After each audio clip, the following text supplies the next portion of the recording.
Fashion.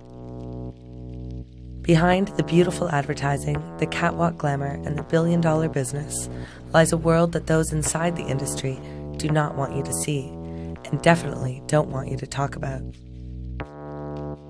Dark, dirty, and full of invisible threats, this is a world founded on a toxic addiction that is slowly destroying our beautiful waterways.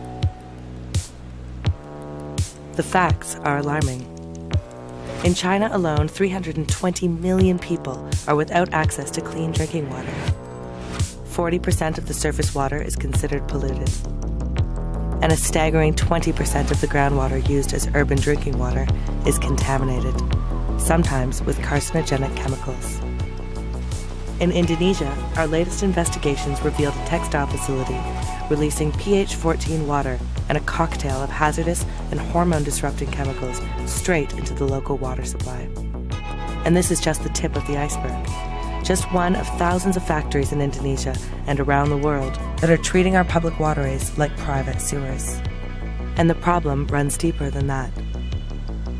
The clothes we buy in Europe, North America, Asia, and elsewhere are all part of a global chain of toxic pollution.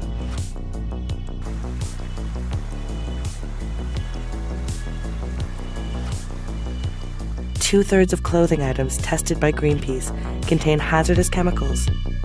And when these garments are washed, they release these substances back into rivers, lakes, and seas around the world. This makes us all part of the problem, but we can also be part of the solution.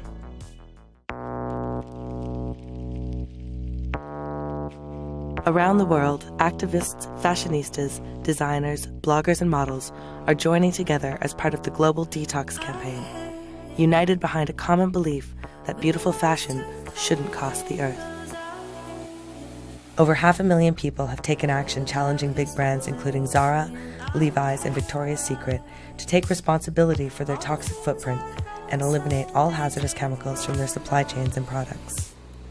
And these major corporations are listening.